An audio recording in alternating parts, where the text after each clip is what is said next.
here, and let me see if I can share my screen. Okay.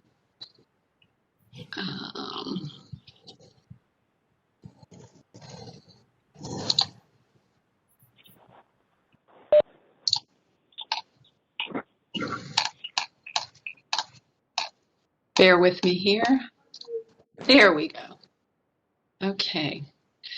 Okay, I'm Kelly, and I'm one of the career advisors in career and professional development. Welcome. We're glad that you joined us. And I'm going to talk with you about internships a little bit. Can everyone hear me okay? Okay. Yes, we can hear you. Okay, this is good. Thank you. So one of you ladies just jump in if you're not hearing me or not seeing something. So hopefully the technology will work as planned. I would much prefer to be talking with you each individually about this because, you know, you all have your own journeys, and some of you have done internships, and some of you are looking, and but you know, for a group discussion, I think this is a really good presentation. I do not take credit for it. Someone else in our office, Faith Cochran, developed this along with David Bryden in the library. I'm sure you all know David Bryden. Faith is no longer with our office. She actually got a job in business. She had been with us for about 4 years. And she just recently left to take a job with a banking and insurance company. But she was kind enough to leave some wonderful presentations in our queue. So I'm going to take advantage of what she put together. I have been a career advisor here at High Point for about 8 years. And I'll just say many, many years before that, I was with a couple of other schools. So I feel very confident in talking to you about internships. One of my jobs was to coordinate internships at another school. So I have a passion for this. I think it's one of the keys to setting yourself apart when you get out of school. I will tell you that the word internship is overused. Okay, so I'm going to explain that, but it's overused by parents, by administrators. We just hear so much about internships. And as we get into this, I'll tell you why I think that and what it is you really need to be looking for. Okay, so what is an internship? And of course, there's this cool movie that came out a number of years ago called The Intern with Anne Hathaway. And then there's that movie, The Internship.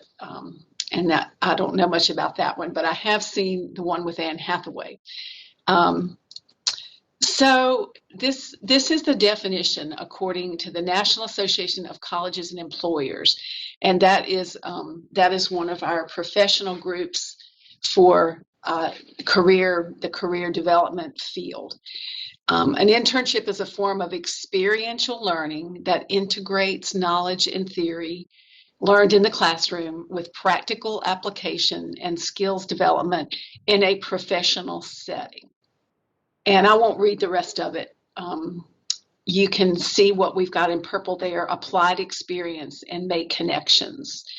What I want to focus on is how it integrates what you're learning in the classroom with what is happening in the work world. And I don't like that phrase that you all have heard people say, the real world, because that implies that what you're experiencing in college is not real. And I disagree with that. I like to call it the world of work or the workplace. I think that's the best way to think of it. And I'm going to kind of pepper throughout this why I think internships are not the only way to go, okay? But that is the technical definition of an internship. And one thing I can tell you is over the years, many companies have taken on college students and called them interns, but they really haven't provided a learning aspect. To be honest with you, a lot of companies have just looked at students as free labor. And so there's actually in the last, I'd say the last 8 years, maybe 10 years, there's been a lot of legal stuff that's happened around all of that, so that interns typically are paid. And if you're not paid in a salary, or some places call it a stipend, where they give you a certain amount of money, then you are, quote, paid by earning credit from your school. It's really not a good thing to do an internship where you're not either getting credit or getting paid. Not if you want to consider it an internship. In that regard, then you become a volunteer, or you're more like doing a shadowing. And I'll talk more about that in a minute, okay? Okay, so throughout the presentation, you're going to see a little white tagline up here, research, okay? And that's just kind of like a little flag to let you know. And one thing I would tell you is that most of what we're talking about is research. It's sometimes more research than you've ever done in a class, okay? So you want to refine your brand, and in order to do that, you have to research yourself, and know what you're putting out there, so to speak. Know what you have to offer. And these points are obvious. Develop a resume.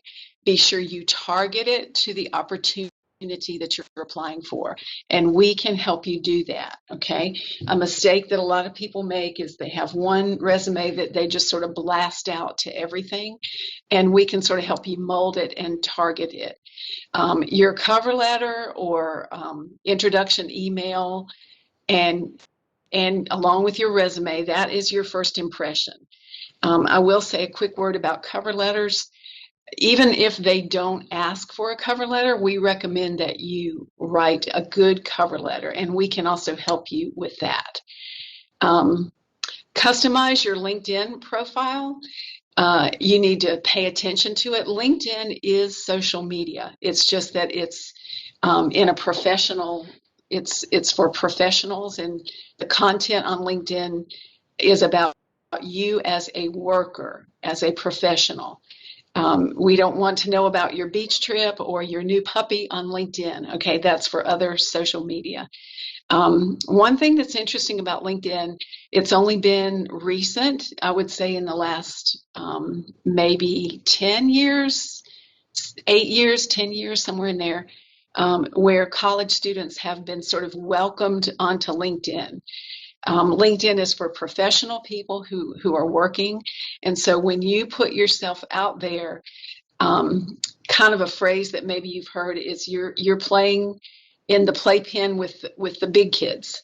And so you don't want to come across on LinkedIn like a college student, like a young student. Many people put as their headlines on LinkedIn, student at High Point University, and we do not recommend you do that. But again, because this is a fast-paced presentation, I can't go into a lot of detail about that, but we can help you with that. Clean up your social media, and I know you've heard this probably from every professor that you have. Employers definitely look you up on social media. So we'll just leave it at that. You know, if it's out there, they're going to see it. Record a professional voicemail. And one thing that I know very well about your age group, I have daughters that are in your age group, is you all don't tend to voicemail. You don't tend to leave voicemails or listen to them. And I would bet if I could get into your voicemails, I would bet you that half of the people on our link today have a full voicemail, or you don't have one set up at all. So that's something you really need to pay attention to, because people who might want to hire you, maybe for whatever reason, they're not going to email you, or they just think, hey, I'm really overloaded with emails, I think I'll just give them a quick call. You just never know. Okay. So be prepared for that. And you don't want your voicemail greeting to be unprofessional. You want to make sure they know when they ring your phone that they've got the right person. Okay, bear with me. Okay, and again, you see that little tagline of research. Gain clarity about what you want. Now, I'm going to say a word here that might sound a little bit harsh, but I hope you'll just stick with me. We get students all the time who come into our office and they basically just say, I want an internship. They have no clarity whatsoever. And if we kind of drill down into it, mom and dad have told them to come to our office to get an internship. So we do try to help. We're not, we're not unkind in any way, but it's not that simple. You have to know where you want to work as an intern, and the location is super important because often if it does pay, it's not very much. And to think that you're going to go to New York City for the summer and get an internship and find a place to live in the city, it's not very realistic. It can happen, but probably if you have a connection of some place to live. If you are from North Carolina and you just want to go hang out in New York City and do an internship this summer, we'll have a discussion around that because there's a lot of pieces to that puzzle. What industry and job function do you want? What semester? Many students do internships in the fall and the spring. And of course, when they do that, they're either local, in the triad, or they are virtual. So internships do not have to just be in the summer. And transportation, living, all of that stuff really factors in. And are you willing to accept the internship if it's unpaid? That's something to really think about, okay? All these things we can help you work through.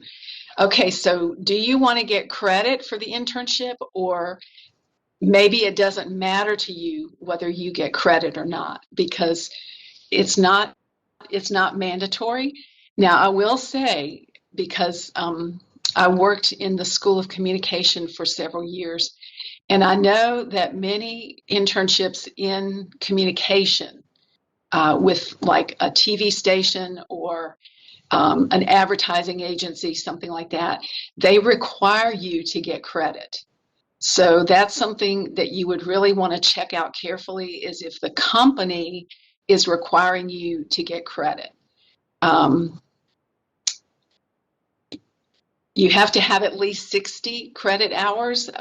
I think that's junior standing, at least a 2.0. And some departments have different criteria. So depending on your major, check with your faculty advisor, okay? Now there is one little tricky thing here that kind of gets sticky. If you do an internship in the summertime and you want to receive credit from High Point University, you have to pay High Point for summer school. And I can almost hear the kind of the groans on that. And I understand that's a tough one. But the reason you're paying for it is because you're earning credit. So something that kind of a workaround that I've helped students with often is maybe you could do that internship in the fall or the spring. And of course, if it's located outside the area in another state, then maybe it could be virtual. But if it gets rolled into fall or spring, then it's just part of the tuition you're already paying, if that makes sense. Of course, once I get through this, I really hope y'all will have questions. So you all be thinking of your questions. Okay, utilize your resources. Purple Briefcase is the internal job board that we use in our office. Now, I will tell you, there's some excellent opportunities on there, but it is limited. It's just a drop in the bucket compared to where you can find opportunities. The cool thing about Purple Briefcase is that if it's on there, that company chose High Point University. They had to click off a little checklist. Now, they might have also listed that opportunity at Wake Forest or UNC, other schools, but they had to actively choose to list it at High Point University. So that, I think that's really good. Search on LinkedIn. There's a jobs tab, and of course, internships are kind of rolled into jobs because an internship is a job. It's gaining experience. And also there is an HPU alumni page. And again, if you don't know how to use those, or if you need some more clarity around LinkedIn, we actually do a couple of LinkedIn workshops, but you can send me an email and I'll help you out with that. Okay, I call this going shopping. When you go on Google Jobs, Indeed, internships.com, any of those huge job boards, I just call it shopping. You're just trying to see what's out there. You may or may not actually apply for the opportunity through that portal. I don't think it's the best idea. I think what you should do if you find it on Indeed.com is then go to that company's website to be sure that it's actually still available. It's been said that these big job boards are the best listing of already filled jobs that you will ever find. Okay, so kind of let that sit with you for a minute. The best listing of already filled jobs that you will ever find. So definitely go to the web page. I think LinkedIn is one of the best places to look. Utilize job boards that are specific in your field.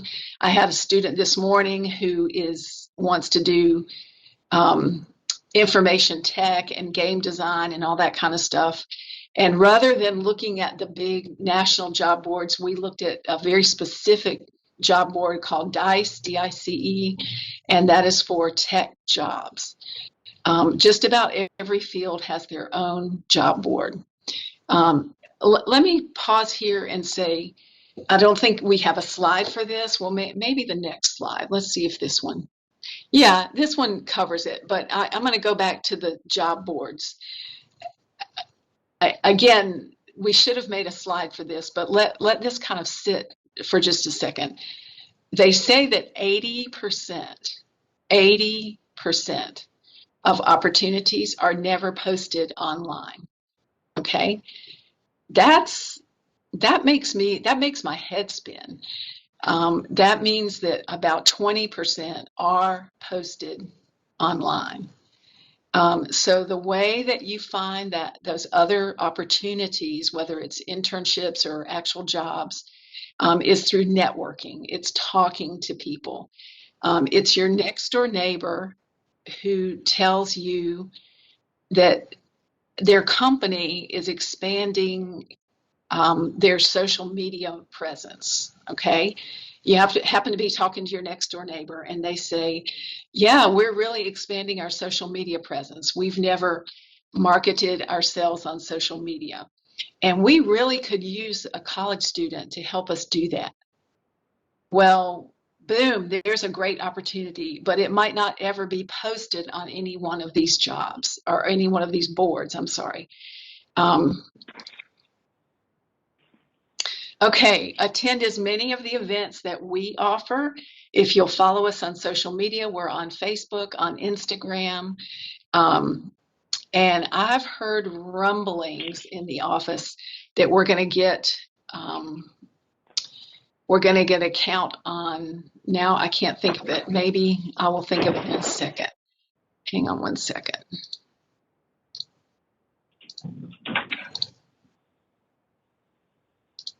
What's the cool new, somebody tell me the cool new web platform that you are using? TikTok. Thank you, somebody. Yeah, TikTok. We're supposed to be getting a presence on there. I don't think it's happened yet, but um, we are out there on social media, so you can follow the different events that we have. Um, Interesting internships. We send out an email. I don't know if I don't think it's every week. I think it's alternate weeks.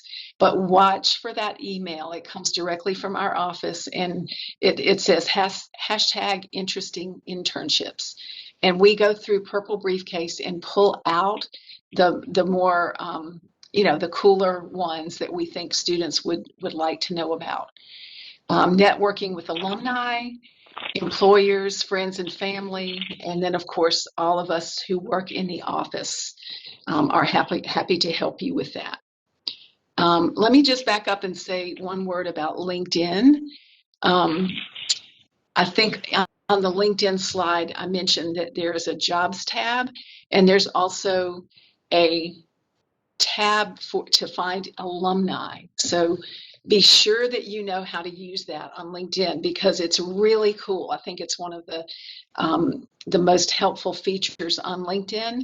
You can go to any city and find out how many HPU alums are there and what their job is, what they're doing. Now, that's only true if they are on LinkedIn. We might have alums, I'm sure we do have alums in many cities that just are not using LinkedIn. Okay. Lots of library resources. I won't read those to you. The thing that I would tell you is, if you want to dig deeper into companies, if you will go and connect up with David Bryden in the library, he will show you so much stuff that it will take you hours to kind of wade through it. But if you tell him exactly what you're looking for, if you all know Dr. Bryden, he's pretty amazing. There is a resource in the library. We do not have it in the Career Center, but there is a resource where you can find out, as I've never seen it, but I've heard them talking about it. You can find out who the CEO is for pretty much any company, get emails, get contact information. Not that you would be contacting the CEO, but there's other people as well, human resources, department managers, which could be very helpful. Okay. One thing that I can tell you, when we talk a little bit about your interview for an internship, the more you know about a company, the better position you will be in. And you don't want to just know what's on the website, because everybody knows that. Everybody can go on their website and find out, what they're all about.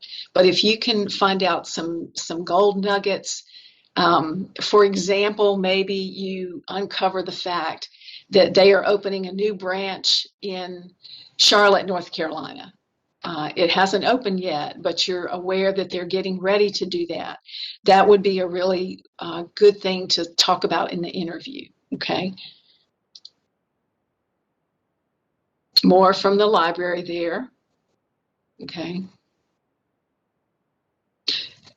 And he says here, Chrome and Firefox are the best browsers to use, okay? So that would be helpful to know.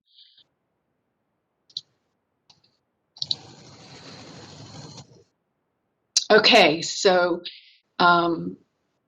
if anyone is getting ready to jump into a full-time job search, I don't know who all is on the program. If we have some seniors, and even if you're a junior, your full-time job search will not be very far away. So we say the same thing, whether you're searching for an internship or a job. Treat this search like it's a class. Begin looking 3 months in advance. And I know some of you are thinking, oh no, I want something for this summer. It's just January, so you've got some time. If we were having this discussion in March, that's very late to be trying to find something for the summer, okay? Be proactive, not reactive. And that's, you've heard that, I'm sure, from faculty over and over again about many things, but searching for opportunities, you absolutely have to be proactive. You can't just be like, oh no, everybody else has an internship, so I think I'll get one this weekend. It really does take a lot of lead up time for that to happen. Okay, so once you've done your research and you know what you're aiming for, how do you land it? Okay. Um, these are just a few little tricks and tips that we have. Do print copies of your resume. And we have discussions with students all the time where many students think that resumes are kind of outdated, that everything is online. They just look at your LinkedIn. And that is true. They do look at your LinkedIn and everything is online, but it is still very good to have a printed copy of your resume. Definitely have questions that you would ask the interviewer. Decide what you are wearing, okay? And we're going to scoot through this very fast because I know we don't have, I know our time is running, and I definitely want to have time for questions. Okay, these are just real basic tips on dress, okay? And I know that you're probably thinking, gosh, everyone looks alike. And all I can tell you is that is true. And when you go for an interview, you just want to kind of blend in. And then once you get an opportunity, an internship or a job, then you kind of take the temperature of what do people dress like in that company? What is the dress like? And then you can sort of adjust accordingly. Okay. Definitely arrive on time. And I know as students at High Point University, you have heard this over and over from Dr. Cobain. If you're on time, you're late. I think that's what he says. Now, one thing I would tell you is don't be too early for any type of an interview. If your interview is at 10 a.m., you don't want to be there at 9:15. That's just kind of annoying for the people there. So I definitely think that being there at 10 minutes till 10 would be great. If your interview's at 10 a.m., be there at 9:50. Now, maybe you arrive at 9:30, but you sit in your car, okay? Now, I also want to make clear that a lot of what we're talking about is in person, okay? And obviously with COVID and everything being so virtual, a lot of these things don't apply right now. And maybe you all will have some questions about virtual interviewing. But we're thinking positively, and that we are going to sort of reset and be back to in-person everything eventually. Okay. So no gum, candy, or mints. I know a lot of people think that'll make your breath better right before you go into the interview, but be careful about that, okay? Treat every person you meet politely and professionally. There's so many stories of the administrative assistant or the receptionist sort of being mistreated or not greeted. And believe me, those things get back to the hiring professional. Okay. Definitely, y'all have heard a lot about handshakes, I'm sure, and eye contact. This is a big one. Put your phone on silent. Some people feel like it's best to leave their phone in the car. You can, of course, lock it in your glove box, or if you have a safe in your car, however you do that, just so you're not tempted to be on your phone. Okay. Top 10 interview questions. Tell me about yourself. You are going to get that in some form or fashion. Why should we hire you? We've heard stories where they say to the student, we have 35 people who want this internship. Why should we hire you? And so you can see some of these. What courses have you enjoyed the most or the least? How would your boss or professors describe you? That's a really good one. Probably the most important question on this list is the last one. What questions do you have for me? Okay. So if you say to them, "Oh, I don't have any questions. I'm good." That is a sign to them that you're not really that interested. Okay. So you really need to have prepared some questions to ask. And also be prepared that what if the question you want to ask, they've already answered it in the course of the conversation. So you should definitely have, like plan B in mind. Um, Probably the most important thing on this list, you all know about thank you. That's common sense. Ask for their business card, okay? Because then you'll have all the information right there, the correct spelling of their name, and all of those good things so that you can follow up. If they don't close the interview by telling you what to expect, like we'll be in touch with you in 2 weeks or something, or next week, you be sure you ask what you should expect. Okay. Definitely send a thank you note. In our office, we like handwritten notes. Okay. I know that some of you, that may seem really old fashioned, but an email, if you send that, it's fine, but it can just so easily be overlooked or get lost in their inbox. If you send a handwritten thank you note, it will stand out. And that's making the assumption that the U.S. Post Office kind of gets back on track. This is a lot of information, and so I'm acknowledging that we're covering a lot. Okay, so I do hope we'll have time for questions. I've gone very fast so that I can answer your questions. Once you have it, you want to be the best intern they ever had. Now, let me stop here and tell you that what makes the most sense to me is you want this internship to turn into a job. Okay, that's the sweet spot, is when you like them, they like you. It's such a good fit that once you graduate, you would want to work there. It doesn't always work out that way. And sometimes with internships, you learn what you don't want to do. Okay. And I'm sure some of you have already had that experience with an internship or a summer job. You get to the end of it and you're thinking, oh my goodness, I never want to do this. And that's okay. I think that's actually good. But if it is something that seems like a good fit for you, you want them to offer you a job. That would be the goal of the internship. Okay, or at least one goal. Maybe not for everyone. It's not maybe the goal for everyone, but I think that is certainly a wonderful outcome. Leave on good terms. Ask for feedback. Follow up with a thank you note. Now, we mentioned the thank you note when you're interviewing, but what about after you have completed the internship? You've been working with these people for a semester or summer. Definitely send them a thank you note, or even like a gift, whatever you feel like is appropriate.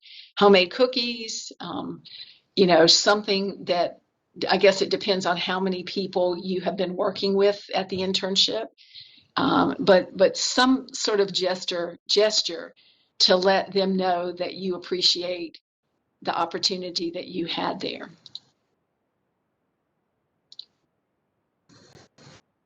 Okay, so we're at the end of it, and looks like we've got plenty of time for questions. We can help you with these things, okay? We had a senior come in this week who was kind of sheepish and said, I have nothing, no resume, no LinkedIn. I'm graduating in May. That's okay. It would have been great if they had that before now, but it's just January, and we are going to walk with them through the process and help them get everything they need to get developed. If you want to do an internship for credit, there is a whole process for that. And I couldn't possibly, in this presentation, I couldn't possibly address that process. It's on our website. So you definitely have to go through some steps if you want to get credit for your internship. And if that applies to you, I'll let you sort of, work through that link on our website. Okay. I would love to have questions, and I hope this has been helpful. Again, I know that it's a lot of information. Who on the call has done an internship? Is there anyone that would maybe want to share a little bit about if any of the things that we talked about resonate with your experience as an intern? Hi. Hi, Emmy. It's nice to meet you. Yes. I've done an internship. I just found it by just looking at the company online and filling out the charge. But I had a question about business cards. Yes, I'm having a little hard time hearing you. Yeah. There's like a static. Is it better now? Yeah, a little better. Go ahead. I was just wondering if we need business cards now, and if so, like, what should they say to them if you don't know exactly what you're doing or the shift? Okay. Do you need a business card? That's kind of your question? Yeah, and if so, what should it say? Should it say like the job you want to have or the job you realistically get? Or Yeah, I have mixed feelings about that. I know in the sales program here at HPU, they have business cards. Anyone who's participating in that program, I think it's totally optional. It's not customary. Like it would help you to stand out, I think, from other students from other schools. Not every university recommends that their undergraduates have a business card, but you certainly can do that.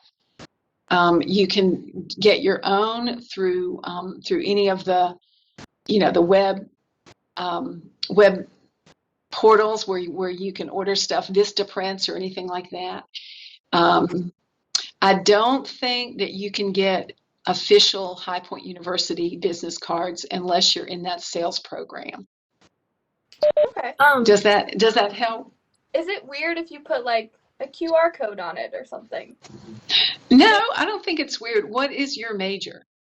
I'm a theater and English double major, so I guess that anything is weird or not weird.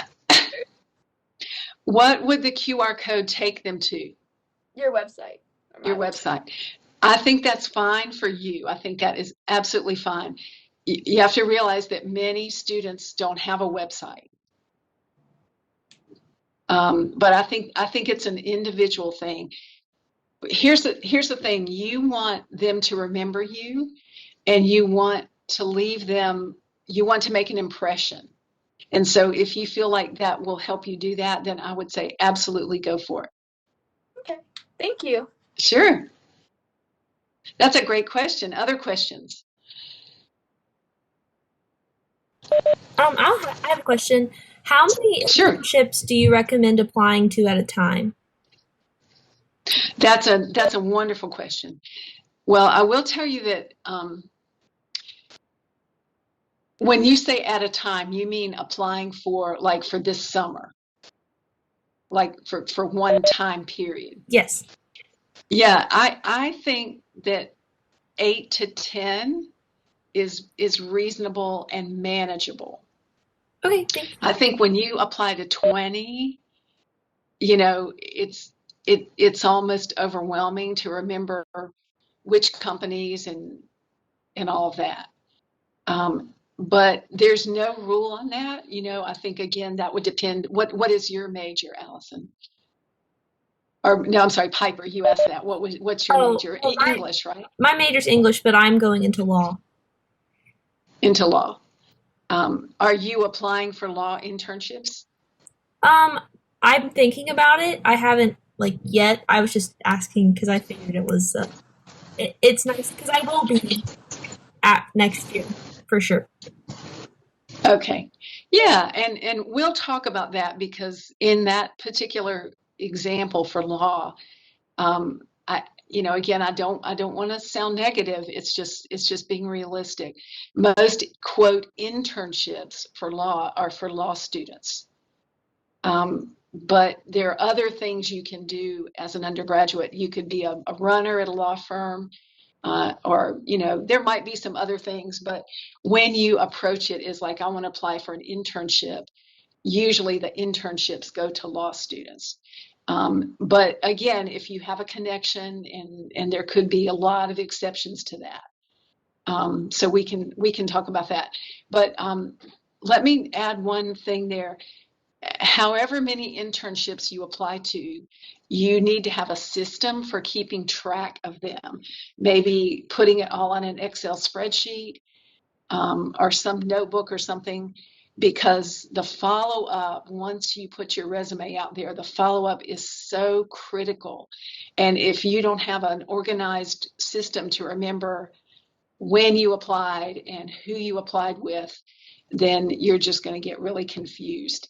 And we actually have an Excel spreadsheet sample that we can show you how to set that up. Great question. What else?